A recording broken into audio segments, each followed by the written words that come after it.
எந்த சபைக்குள்ள கசப்பு என்ற வேறு இருக்கிறதோ, முறுமுறுப்பு கசப்பு என்ற வேறு எந்த சபைக்குள்ள இருக்கிறதோ அந்த சபைக்குள்ள சமாதானம் இருக்காது, சந்தோஷம் இருக்காது, மகிழ்ச்சி இருக்காது, செழிப்பு இருக்காது. ஜனங்களுக்குள்ள, ஊழியர்களுக்குள்ளே அவங்களுக்குள்ள இருக்கலாம் செழிப்பு, ஆனா ஜனங்களுக்குள்ள சந்தோஷம் சமாதானம் இல்லாவிட்டால் அவர்கள் நிச்சயமா அவர்கள் வாழ்க்கையில அவர்கள் ஜீரோ தான். 2-3 இடத்துல பவுல் சொல்லுகிறார், மீண்டும் சொல்லுகிறேன், சந்தோஷமாயிருங்கள், எப்பொழுதும் சந்தோஷமாயிருங்கள். தெசலோனிக்கர் 5ஆம் அதிகாரத்துல சொல்லுங்க, நீங்கள் எப்பொழுதும் சந்தோஷமாயிருங்கள். அதை பிலிப்பியர் 4:4 சொல்றார், மீண்டும் சொல்லுகிறேன், சந்தோஷமாயிருங்க. எந்த அளவுக்கு நாம் சந்தோஷமா இருக்கிறோமோ அந்த அளவுக்கு உங்கள் ஊழியத்திலையும் குடும்பத்திலையும் அற்புதங்கள் நடக்க ஆரம்பிக்கும். எந்த ஊழியம் சந்தோஷம் இல்லாம இருக்கோ, மகிழ்ச்சி இல்லாம இருக்கோ, சமாதானம் இல்லாம இருக்கோ, அந்த ஊழியத்துல அநேகர் பலவீனமா இருப்பாங்க, சுகவீனமா இருப்பாங்க, வேலை இல்லாம இருப்பாங்க, குழந்தை பாக்கியம் இல்லாம இருப்பாங்க, திருமணம் ஆகாம இருப்பாங்க. லட்சக்கணக்கான ஜனங்கள் இருந்தா போதாது, ஜனங்களுக்குள்ளே சந்தோஷம் இருக்கணும், உற்சாகம் இருக்கணும், மகிழ்ச்சி இருக்கணும், சமாதானம் இருக்கும். அதுதான் உண்மையான கிறிஸ்துவின் சபை. பொறாமை, எரிச்சல், கசப்பு, வெறுப்பு, பிரிவினை, குறை சொல்வது, குற்றப்படுத்துவது, இதெல்லாம் இப்படிப்பட்ட காரியங்கள் எந்த சபையில இருக்கோ பரிசுத்த ஆவியை விட்டு விலகி விட்டார்கள், சுய ஆவியிலே நடக்கிறார்கள். பரிசுத்த ஆவி எந்த சபைக்குள்ள கிரியை செய்கிறதோ அந்த சபை எப்படி இருக்கும் என்றால் உற்சாகத்துல இருக்கும், சந்தோஷத்துல இருக்கும், மகிழ்ச்சியில இருக்கும், சமாதானத்துல இருக்கும். எப்போதும் சமாதானம் நிரம்பி இருக்கும். அவர்களுக்கு கவலையே இருக்காது. பணத்தை குறித்து கவலை இருக்காது, செழிப்பை குறித்து கவலை இருக்காது, திருமணத்தை குறித்து கவலை இருக்காது, குழந்தை பாக்கியத்தை குறித்து கவலை இருக்காது, வேலையை குறித்து கவலை இருக்காது, எதை குறித்தும் கவலைப்பட மாட்டாங்க. ஏன்னா பரிசுத்த ஆவியானவருக்குள்ள அவர்கள் உற்சாகத்துல, சந்தோஷத்துல, மகிழ்ச்சியில நிரம்பி இருக்கிறார்கள். நாம் எந்த அளவுக்கு உற்சாகத்துல இருக்கிறோமோ அந்த அளவுக்கு நமக்குள்ள விசுவாசத்தின் கிரி, விசுவாசத்தின் வல்லமை கிரி செய்யும். எந்த அளவுக்கு சந்தோஷம், மகிழ்ச்சி, சமாதானத்திலையும் நிரம்பி இருக்கிறோமோ அந்த அளவுக்கு விசுவாசம் என்ற வல்லமை கிரி செய்ய ஆரம்பிக்கும்.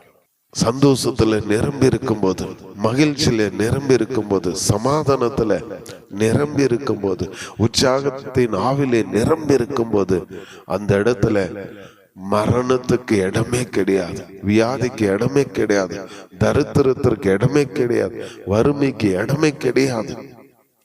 நான் அறிந்து கொண்டது, ஆவியானவர் எனக்கு கற்றுக் கொடுத்தது. என் வாழ்க்கையிலே எத்தனையோ பிரச்சனைகள் வந்தது, போராட்டங்கள் வந்தது, மரணங்கள் வந்தது. அப்போது எனக்கு தெரியல இந்த சந்தோஷம், சமாதானம், மகிழ்ச்சியில, உற்சாகத்தில், ஆவில நம்ம இருக்கணும்னு சொல்லி எனக்கு தெரியல. ஆனா வைராகியம் இருந்தது, விசுவாசம் இருந்தது, என்னை கர்த்தர் கைவிட மாட்டார் என்று. ஆனால் அதெல்லாம் நடந்த பிறகு நான் தனிமையில இருக்கும் போதுதான் எனக்கு ஆவியானவர் கற்றுக் கொடுத்தார். நீ எந்த அளவுக்கு நீ சந்தோஷமாய் இருக்கிறியோ அந்த அளவுக்கு உன் வாழ்க்கையில் அற்புதங்கள் நடக்கும் என்று சொன்னார். அதுதான் சங்கீதம் 51 தாவீது ஜெபிக்கிறார். உமது சமூகத்தை விட்டு என்னை தள்ளாமலும் உமது பரிசுத்த ஆவியை என்னிடத்திலிருந்து எடுத்துக் கொள்ளாமலும் ஈரும். உமது இரட்சியத்தின் சந்தோஷத்தை திரும்ப எனக்கு தந்து உற்சாகமான ஆவி என்னை தாங்கும்படி செய்யும். அப்போது பாதகருக்கு உமது வழிகளை உபதேசிப்பேன், பாவிகள் உம்மிடத்தில் மனம் திரும்புவார்கள். பாவிகள் எப்போது மனம் திரும்புவார்கள் என்றால் நீங்கள் இரட்சியத்தின் சந்தோஷத்தினால நிரம்பியிருக்கும் போது, உற்சாகத்தின் ஆவினால நிரம்பியிருக்கும் போது, பரிசுத்த ஆவியினால் நிரம்பி இருக்கும் போது, அதே போல கர்த்தருடைய சமூகத்தை விட்டு விலகாமல் இருக்கணும். ஒரு தீர்க்கதரிசி ஆகட்டும், அப்போஸ்தலர்கள், சுவிசேஷர்கள், மெய்ப்பர்கள், போதகர்கள், உடன் ஊழியர்கள், இவர்கள் எல்லாரும் தெய்வ சமூகத்திலே எப்போதும் இருக்கணும். வீடு வீடா போய் சந்திப்பதை விட கர்த்தர் சமூகத்துல நம்ம விழுந்து கிடந்தா ஜனங்க நம்மை தேடி வருவாங்க. சீசர்களை தேடி ஜனங்கள் ஓடி வந்தாங்க. அவர்கள் போதிப்பதிலும் ஜபத்திலும் தெய்வ சமூகத்திலும் எப்போதும் சீசர்கள் கிடந்தார்கள். அதனால ஜனங்கள் அவர்களை தேடி வந்தாங்க. அதுதான் தாவீது சொல்லுகிறார், உம்முடைய சமூகத்தை விட்டு என்னை தள்ளாமல், உமது பரிசுத்த ஆவி என்னிடத்திலிருந்து எடுத்துக்கொள்ளாமலும் இரும்.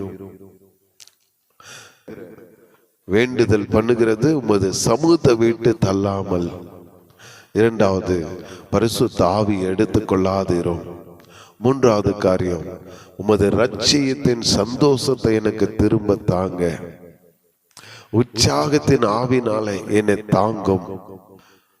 அப்போது பாதகருக்கு உமது வழிகளை உபதேசிப்பேன், பாவிகள் உம்மிடத்தில் மனம் திரும்புவார்கள். எப்போது? பரிசுத்த ஆவியில, ரட்சியத்தின் சந்தோஷத்துல, உற்சாகத்தின் ஆவியில நிரம்பி இருக்கும் போது, கர்த்தர் சமூகத்தில் இருக்கும் போது, மகிழ்ச்சியில இருக்கும் போது, சந்தோஷத்திலையும் மகிழ்ச்சியிலையும் சமாதானத்திலையும் உற்சாகத்தின் ஆவினால, பரிசுத்த ஆவினால, அபிஷேகத்தினால நாம் நிரம்பி இருக்கும் போது, அப்போது பாதகருக்கு சுவிசேஷத்தை அறிவிப்போம். அப்பொழுது அவர்கள் மனம் திரும்புவார்கள். இன்று எத்தனையோ இடங்கள்ல சுவிசேஷத்தை அறிவிக்கிறார்கள், ஆனால் மாற்றம் இல்லை. எத்தனையோ கோடி ரூபாய் செலவு பண்ணி சுவிசேஷத்தை அறிவிக்கிறார்கள், ரட்சிப்பு இல்லை ஜனங்களுக்குள்ள. ஏன்? உற்சாகம் இல்லை, ரட்சிப்பின் சந்தோஷம் இல்லை. ஆதியில இருந்த, ரட்சிக்கப்பட்ட நாட்கள்ல இருந்த சந்தோஷம், சமாதானம், மகிழ்ச்சி இல்லை. அந்த உற்சாகம் இல்லை. உற்சாகத்தின் ஆவி எங்கே இருக்கிறதோ அங்கே பரிசுத்த ஆவியானவர் கிரியை செய்வார். யாருக்குள்ள சந்தோஷம், சமாதானம், மகிழ்ச்சி, உற்சாகத்தின் ஆவி இருக்கிறதோ அவர்களுக்குள்ள பரிசுத்த ஆவியானவருடைய அபிஷேகம் நதி போல கடந்து போகும். அவர்கள் எங்கு போனாலும் சரி, அற்புதங்கள் நடக்க ஆரம்பிக்கும், அதிசயங்கள் நடக்கும், ஜனங்கள் ரட்சிக்கப்படுவாங்க. உபாசம் பண்ணி கொண்டு இருக்கிறாங்க, மாதம் கணக்குல, வருஷம் கணக்குல. நேர சாப்பிடுறத விட்டு விட்டு சாப்பாடு இப்படி கொண்டு சாப்பிடுகிறார்கள். நான் உபாசம் எடுத்தாதான், உபாசம் எடுத்து ஜெபிச்சாதான் இந்திய தேசத்தை ஆண்டவர் ரட்சிப்பார் என்று நினைக்கிறார்கள். நான் முழங்கால நின்று ஜெபித்தாதான் ஆண்டவர் இந்திய தேசத்தை ரட்சிப்புக்குள்ள கொண்டு வருவார் என்று நினைக்கிறார்கள். இல்லை, எந்த ஊழியர் சந்தோஷத்தின் ஆவினால, மகிழ்ச்சியினால, சமாதானத்தினால, உற்சாகத்தின் ஆவினால நிரம்பி இருக்கிறாரோ அந்த ஊழியருடைய வாழ்க்கையில, அவர் ஊழியத்துல, அந்த சபையில பரிசுத்த ஆவியானவர் கிரியை செய்ய ஆரம்பிப்பார். ஜனங்களுக்குள்ள எரிச்சல் இருக்காது, பொறாமை இருக்காது, கசப்பு இருக்காது, கடன் என்ற தொல்லை இருக்காது. இன்று அநேக லட்சக்கணக்கான ஜனங்க கடன்ல சிக்கப்பட்டு இருக்காங்க, விடுதலை கிடைக்கல, தவிக்கிறாங்க. தீர்க்கதரிசிகளை தேடி ஓடுகிறார்கள், ஊழியரை தேடி ஓடுகிறார்கள். எனக்கு விடுதலை எங்க கிடைக்கும் என்று சொல்லி பல நாடுகளுக்கும் பல தேசங்களுக்கும் ஓடுகிறார்கள். நான் ஒரு தீர்க்கதரிசியாக சொல்லுகிறேன், உங்க கடன் பிரச்சனை மாறணுமா, உங்கள் கஷ்டங்கள் மாறணுமா, உங்களுக்கு ஆசீர்வாத ஐஸ்வர்யம் வேண்டுமா, ஆண்டவர் இடத்துல போய் ஜெபிங்க. ஆண்டவரே, எனக்கு உற்சாகத்தின் ஆவியை தாங்க, உமது ரட்சியத்தின் சந்தோஷத்தை திரும்ப எனக்கு தாங்க, உம்முடைய பரிசுத்த ஆவி என்னிடத்திலிருந்து எடுத்துக்கொள்ளாமல் இரும் என்று ஜெபிங்கள். ரட்சியத்தின் சந்தோஷம் என்றால் என்ன?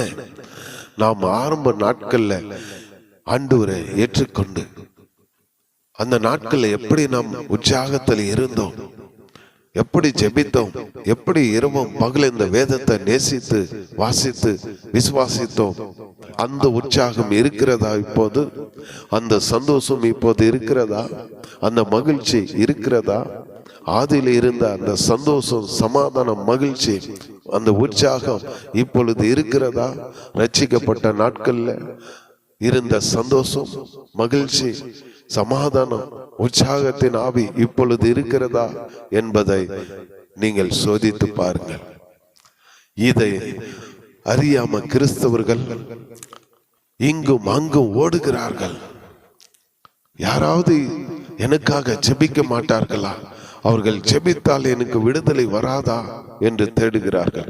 நான் தீர்க்கதரிசியாக சொல்கிறேன், நீங்கள் ஆதியிலே கொண்டிருந்த அந்த சந்தோஷத்துக்குள்ள, அந்த சமாதானத்துக்குள்ள, அந்த மகிழ்ச்சிக்குள்ள, அந்த உற்சாகத்தின் ஆவிக்குள்ள, அந்த விசுவாசத்துக்குள்ள, அந்த அன்புக்குள்ள திரும்பி வாங்க.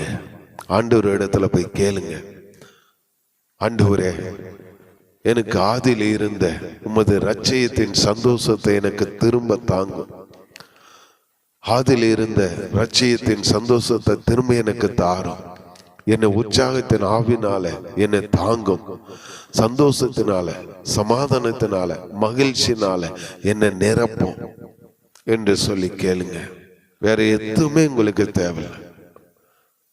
அதில் இருந்த அன்பு, அதில் இருந்த விசுவாசம், அதில் இருந்த நம்பிக்கை, அதில் இருந்த சந்தோஷம், அதில் இருந்த சமாதானம், அதில் இருந்த மகிழ்ச்சி, அதில் இருந்த உற்சாகம், இந்த 7 காரியங்கள் எந்த சபையில இருக்கிறதோ அந்த சபை பரிசுத்த ஆவியினால நிரப்பப்பட்டிருக்கு என்பதை அறிந்து கொள்ளுங்கள். பரிசுத்த ஆவியானவர் எங்கே உண்டு அங்கு விடுதலை உண்டு.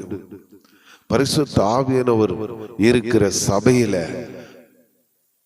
எந்தெந்த காரியங்கள் இருக்காது என்பதை நான் உங்களுக்கு சொல்கிறேன். வியாதி இருக்காது, பிசாசு கிரி செய்ய முடியாது, பிலிசூனிய மாந்திர செவின கட்டுகள் கிரி செய்ய முடியாது, கடன் இருக்காது, கடன் பிரச்சனை இருக்காது, மாலடியா இருக்க மாட்டாங்க, வேலை இல்லாம இருக்க மாட்டாங்க, பரிபூர்ணமா இருப்பார்கள்.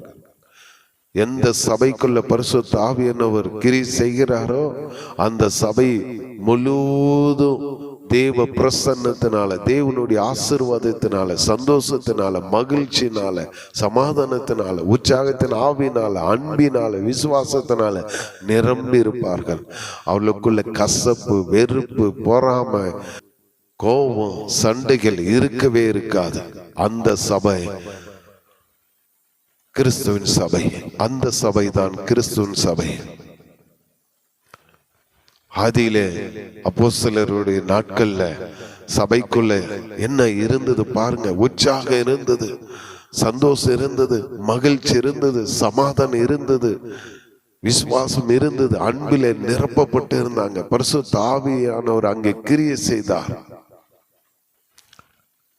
நான் தீர்க்கதரிசியாக சொல்லுகிறேன், இந்த 25 வருஷத்தின் ஊழியத்தின் அனுபவத்துல நான் உங்களுக்கு சொல்கிறேன், பணத்தை காட்டிலும் செழிப்பை காட்டிலும்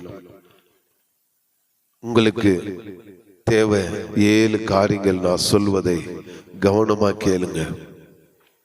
அதில் இருந்த அன்பு, அதில் இருந்த விசுவாசம், அதில் இருந்த நம்பிக்கை, அதில் இருந்த சந்தோஷம், அதில் இருந்த சமாதானம், அதில் இருந்த உற்சாகம், அதில் இருந்த மகிழ்ச்சி. இந்த 7 காரியங்களுக்காக ஜெபிங்க. இந்த 7 காரியங்கள் நீங்கள் ஆண்டவரிடத்துல தரும்படி ஜெபிங்க. அதுதான் தாவீது ஜெபிக்கிறார். உமது ரட்சியத்தின் சந்தோஷத்தை திரும்ப எனக்கு தந்து உற்சாகமான ஆவினால் என்னை தாங்கும். அப்போது பாதகருக்கு உமது வழிகளை உபதேசிப்பேன், பாவிகள் உம்மிடத்தில் மனம் திரும்புவார்கள். அவரும் ஆதியிலே இருந்த ரட்சியத்தின் சந்தோஷத்தை எனக்கு தாரும் என்று தாவீது ஜெபிக்கிறார். உற்சாகத்தின் ஆவினால் என்னை தாங்கும் என்று தாவீது ஜெபிக்கிறார்.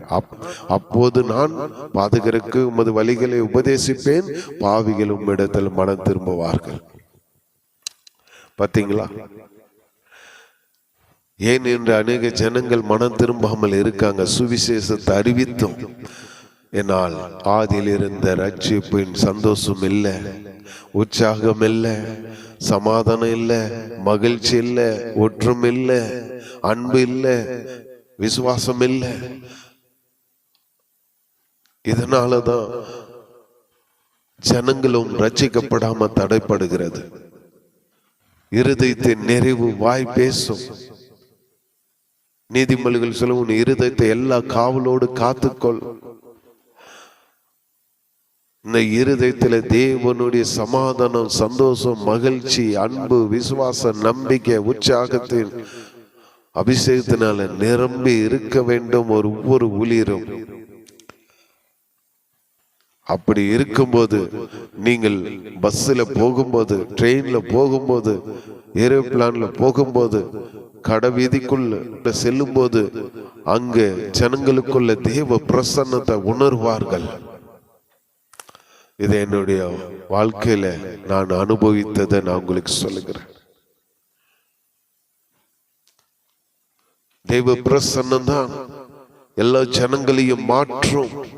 ஜபம் மாற்றாது, தேவ பிரசன்னம் தான் மாற்றும்.